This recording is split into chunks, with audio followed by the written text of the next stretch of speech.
Bowen and Kenan Thompson address Shane Gillis. Dave Chappelle SNL moments. Bowen seems to have learned well the lesson Tina Fey imparted upon him earlier this year.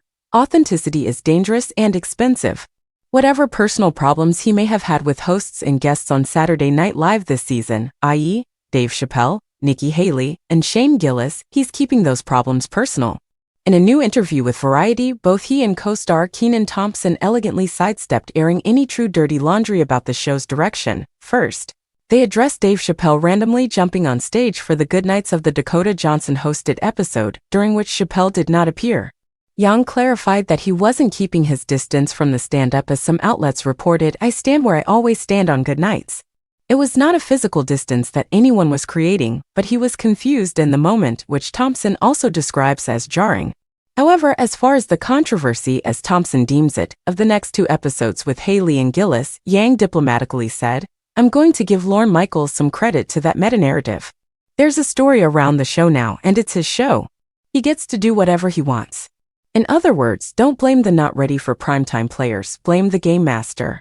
Yang expressed justifiable discomfort with the way his career has been tied to Gillis due to the fact that they were hired for SNL at the same time, but Gillis was fired before ever appearing in an episode. Anytime our names are in the same sentence, at least in a journalistic way, it always feels deleterious. It feels like one person is trying to undo the other. I was just really curious about what that show would be like, and if it would be an opportunity to really move past it, Yang explained.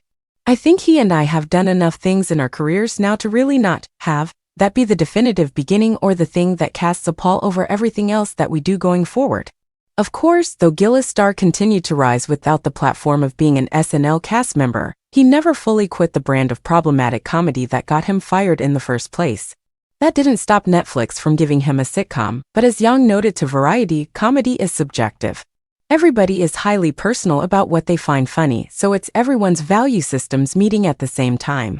That makes it completely ripe for conflict. He then corrected himself, not conflict. I always boil it down to a healthy discussion about what's going on in the world. Hey, if you're having a conversation that's guaranteed to spread far and wide across the internet, it makes complete sense to conduct that conversation very carefully.